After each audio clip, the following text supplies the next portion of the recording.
Mange mennesker med ADHD, de oplever rigtig ofte, at de er meget stresset og meget presset, og derfor kommer til at sige nej tak til forskellige arrangementer.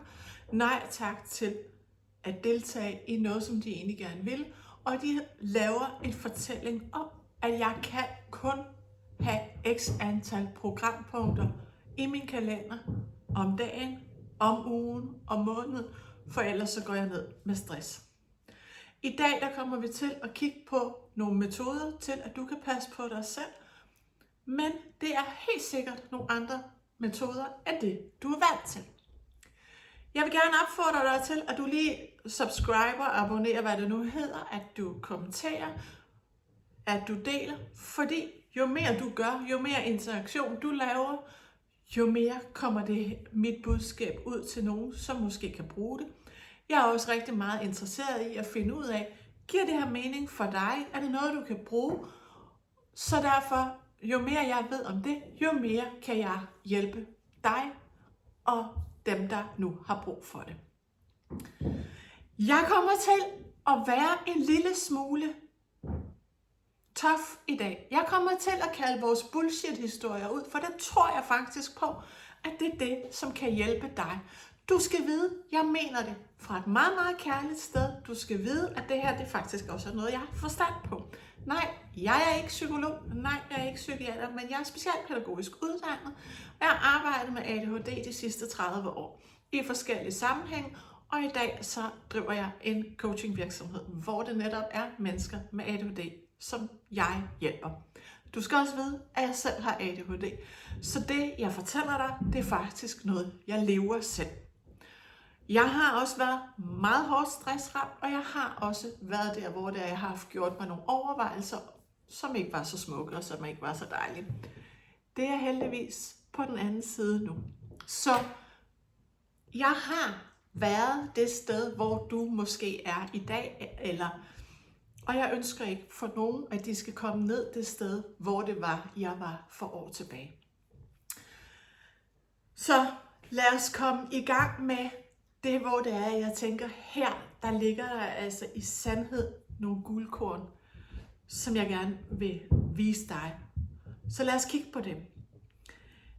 Jeg oplever, som sagt, rigtig mange mennesker, som fortæller mig, at de ikke kan deltage i det ene og det andet og det tredje, og så laver man nogle historier for sig selv. Den her ene historie, som kommer rigtig ofte, det er, at jeg bliver overvældet. Og det tror jeg da fanden, at man gør det. Alle ens sanser, når man har ADHD, det står pivåbent, og man hører alt, man ser alt, lugter alt, smager alt, føler alt. Alle sanserne er bare, det står pivåbent. Du har en 6-sporet motorvej, alt kommer ind med 180 km i timen, og fartbremsen, den findes faktisk ikke rigtigt. Alle sluser står åbne. Og det skaber selv sagt og naturligvis problemer for mennesker, der har ADHD. Så den funktionelle psykoedukation, vi skal have fat i her, det er faktisk, og jeg vil komme med et par tricks. Jeg kan ikke på den her tid, jeg har her til rådighed for dig lige nu, og det handler også om, hvor meget du har overhovedet lyst til at sidde og følge med, og bla bla bla, giver det nu mening. Så jeg vil komme med et par få fif og par få tricks til dig. Det ene trick er det her. Det er simpelthen at finde ud af, hvad er det overhovedet, som gør, at jeg bliver overvældet? Er det arrangementer, antallet af arrangementer? Er det nogle bestemte situationer, som gør, at her der bliver jeg overvældet? Her bliver det for meget. Her bliver jeg sansemæssigt for overstimuleret. Og det er det meget ofte, jeg får for meget ind. Og det ved jeg jo fra alle mine klienter, jeg ved det fra mig selv, at jeg tager for meget ind. Så vi skal have fundet ud af en måde til dig, hvordan du kan løse det her på med at tage for meget ind. I sagens natur, så kan jeg ikke fortælle dig alle de tricks, jeg har. Men du er selvfølgelig velkommen i Kvinder med ADHD, sådan så det er, at der kan du få coaching på, hvordan du kan gøre det her, sådan så dit liv det bliver nemmere for dig. Men et trick, som jeg oplever virker for 98% af mine deltagere, fordi det er simpelthen det er virkelig, virkelig et sted, hvor det er, at vi, os der har ADHD, vi er udfordret. Og her, der skal du spidse ører, fordi det her, det er funktionel psykoedukation, så det basker. Rigtig mange af os har virkelig store belastninger på vores ører. At vi står i en situation, hvor vi bliver høremæssigt, sansemæssigt virkelig overvældet, overstimuleret. Og jeg møder rigtig mange mennesker, som er nødt til at sige fra til deres fritidsaktiviteter. Og de opdager, de troede, at det var alle mulige, så kommer de med alle mulige forklaringer om jeg bliver overstimuleret, jeg bliver overvældet, jeg bliver bla bla bla. Og når vi så går i kødet på, hvad er det i virkeligheden, der sker, så handler det ikke om, at de bliver overvældet af sangen, af musikken, af stemmerne, der skal træne op imod hinanden, og så lidt træning til alterne her, altså lidt træning til tenorerne der, og så mixer matcher vi det. Nej, det er ikke der, de bliver overvældet. Det er kaffepausen, der er overstimulerende. Fordi 50 mennesker, der står og snakker på krydser på tværs, nogen hæver lige stemmen, nogen er ikke helt færdige med at synge, nogen skal lige give en besked på tværs af lokalet, man øver i, og så videre. Og samtidig så er der også lige kaffekopper, der klirrer, og så er der en stol, der vælter, og puff, puff, puff. Det er ekstremt overstimulerende, og de der høje lyde, de der lyde, som kan, ja, sådan noget som kaffekopper, der knalder sammen, eller en ske, der lige en stol, der vælter, det kan bare sætte noget i gang i et overbelastet nervesystem. Tricket er ikke at blive væk, fordi mennesker har også brug for en social stimulering. Vi er pattedyr, og vi har brug for at have en flok at være en del af. Så hvad gør man så? Hvad gør en klog? Den kloge gør det her trick. Der findes ørepropper, som er genialt gode. Der findes mange typer ørepropper. Den her øreprop, som jeg til hver en tid vil anbefale, det er en øreprop, jeg selv har brugt fra tid til anden. Det er en lille pind med 3 silikonedutter på, og de her 3 silikonedutter ind i ørerne med dem, fordi de har den egenskab, at du kan stå og snakke med dem, der er op til 1 meters afstand med dig. De går fuldstændig klart igennem. Men alle dem, som er rundt omkring dig, alt det lyd, der er rundt omkring dig, det der øllebrød, det bliver sorteret fra. Det vil sige, at kaffekopperne hører du ikke længere, når de knalder sammen. Du hører ikke stolen, der vælter, du hører ikke skærene, og du hører heller ikke den der besked, der bliver givet igennem lokalet. Det er rigtig, rigtig godt til at få sat den der grænse af det der udenomstøj, som ikke er godt for dig. Og du kan jo bare stikke de der ørepropper ned i lommen igen, når det er selve korsangspausen, den er færdig, og I skal i gang med at synge igen ned i lommen med dem, fordi så har du din opmærksomhed på det, der nu skal foregå. Det er trick nummer 1 i funktionel psykoedukation. I forhold til at finde ud af, hvor er det, at mine grænser de er i det her med at føle sig overvældet. Det andet trick, det er, at det er en konstatering. Fordi hvad er det i virkeligheden også, man føler sig overvældet af? Og jeg kan konstatere igen rigtig mange af mine klienter, og måske taler vi ikke 98% her, måske taler vi kun 97%. Det er jeg ikke sikker på andet, end det kan godt være, at det er kun 97% af mine klienter. Men mine klienter, som alle sammen har ADHD, eller noget, der ligner, de har altså en vældig tendens til at gerne vil redde hele verden. Og det er jo ædelt og omsorgsfuldt og smukt og gerne ville redde hele verden. Mange har simpelthen sådan en eller anden magnetisk tiltrækning på mennesker, som så kommer hen og, undskyld udtrykket, man brækker sig over livet og fortæller, hvor slemt livet det står til lige for tiden, og jeg har det så hårdt, og jeg kæmper med, og jeg og mine børn, og mine børnebørn, og mine svigerbørn, og arbejdet, og manden, og konen, og heller brække ud. Og sådan en som dig, du kunne godt have en tendens til at bare åbne brækspanden, og bare lade dem brække sig.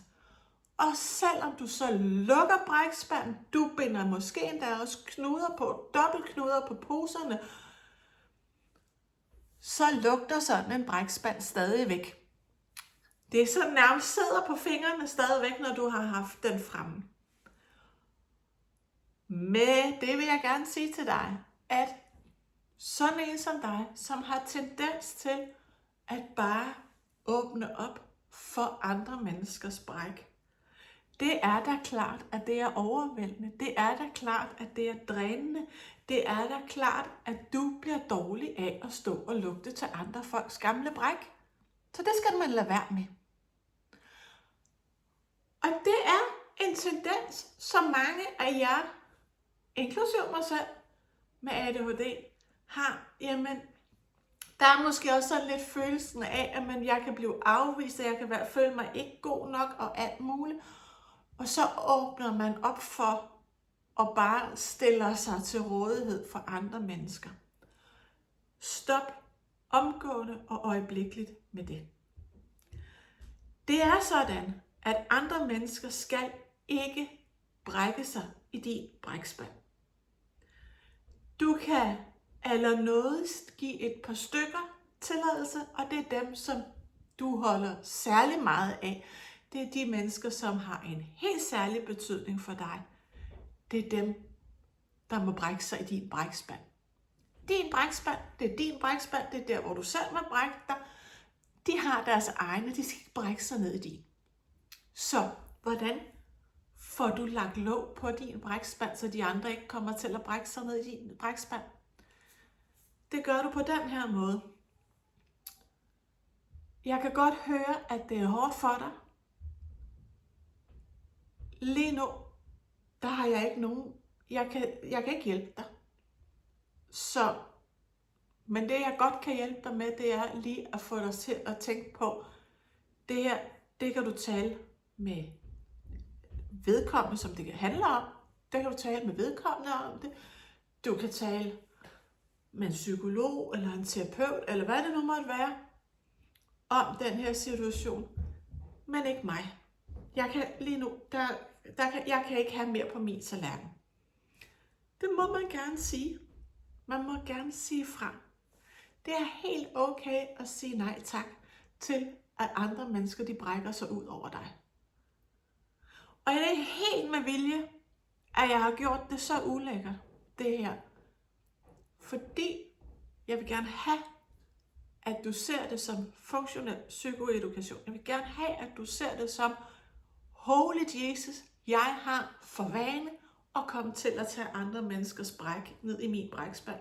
Og der skal det ikke være, og så lugter det. Fordi det der jo sker, når du har været, hvis vi nu siger, det var til koret, og der så kommer en her til dig og står og brækker sig, så er det jo ikke kun lydene, du er blevet drænet af. Så er det også et andet menneske, som du er blevet drænet af. Og det gavner dig ikke. Så du må gerne sætte en grænse for, hvad du vil være med til. Og jeg er fuldstændig overbevist om, at hvis det var nogen, der kom rigtig fysisk og kastet op ud over dig, så vil du vende dem om, og så vil du finde den rigtige skraldespand til dem. Og sige, værsgo, du kan herover.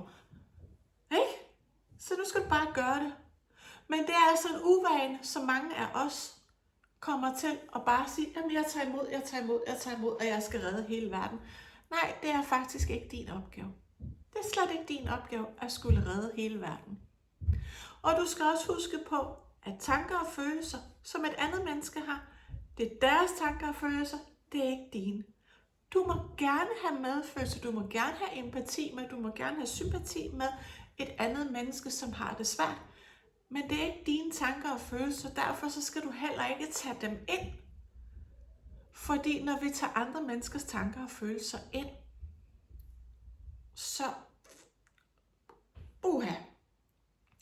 når folk de brækker sig en gang imellem, og det kræver også selvfølgelig lidt øvelse at finde ud af, hey, nu står jeg der igen med brækspanden fremme, og du skal ikke ud og redde verden. Men det du kan gøre, det svarer til at føre dem over til deres egen brækspand, til den rigtige skraldespand hen i hjørnet i korlokalet. Det du kan gøre, det er at sige til dem, hvad er det mindste lille skridt, du kan gøre i morgen for at komme ud af den her situation? Hvad er det mindste lille skridt, du kan gøre i morgen for at komme ud af den her situation? Ansvaret over til dem. Det er ikke dit ansvar. Det er ikke dine tanker. Det er ikke dine følelser. Det er ikke dine handlinger. Bum. Derovre. Det tredje trick. Og husk nu endelig lige, inden vi går videre. Husk nu lige at like, kommentere. Fordi jeg vil rigtig gerne have, og jo mere kommer det her ud til andre, og jo mere kan jeg også finde ud af, om det her det giver genlyd, om det er noget, som du kan bruge til noget. Så det tredje lille trick, jeg har til dig, det er, at mange med ADHD kommer simpelthen til at prioritere alt til at være lige vigtigt. Og det er alt ikke. Alt er ikke lige vigtigt. Og det handler også om i den her overvældelse at sige, jamen, hvad er det egentlig for nogle ting, som jeg gerne vil deltage i, og hvad er det for nogle ting, som giver mening for mig at deltage i. Og så er det, vi skal finde ud af, hvad er det, der kan give mening for dig? Hvornår er det, at noget kan være meningsfuldt? Og hvor er det hen, at en eller anden balancegang kan være? Jeg vil jo til hver tid hævde, at det her med at være social med andre, det er rigtig, rigtig godt. Det er rigtig, rigtig vigtigt at være social med andre. Det kræver selvfølgelig noget af dig, men det er også du kan også træne den muskel til at være social med andre. Så det kan være et sted at sige, at jeg vil gerne øve mig i, jeg vil gerne træne min sociale muskel. Jeg vil gerne prioritere det.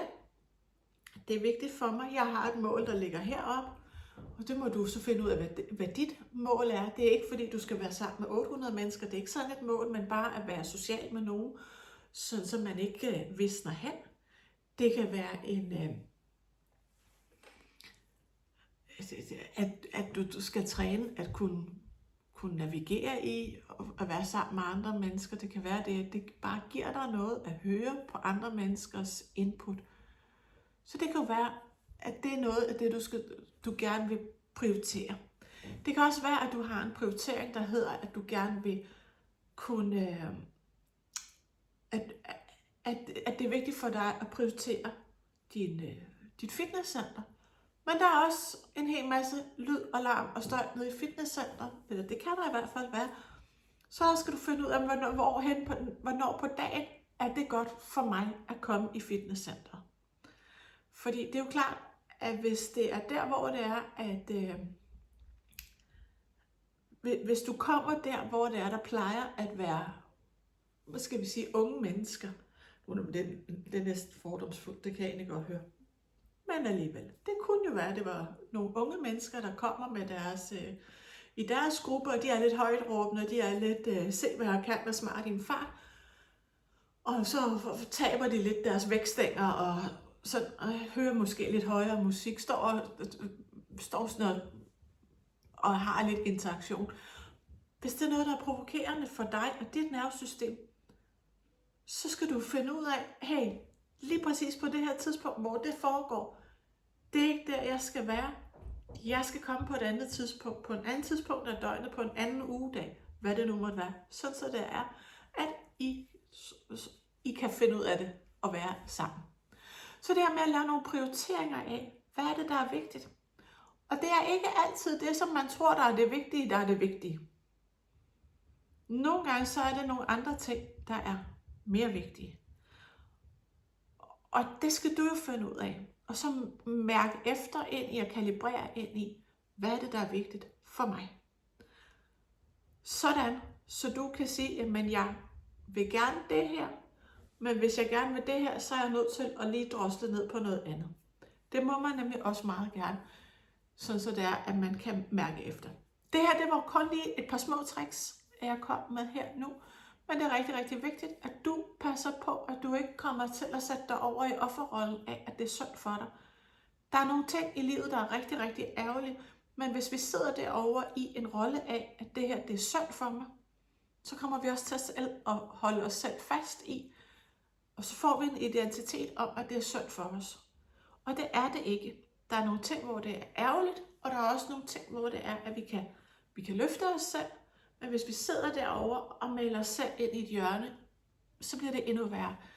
Og det synes jeg faktisk, det er synd for dig, hvis du sidder og gør sådan. Så derfor, så er de her par små tricks, sådan så det er, at du kan få en hverdag, der kan komme til at fungere bedre for dig. Hvis nu du har lyst til at få mere hjælp, og mere sådan håndholdt hjælp, så husk, at vi ses inde i Kvinder med ADHD, og der er faktisk også live coaching hver eneste mandag, og jeg glæder mig til at se dig. Indtil da, så have det rigtig dejligt. Hej!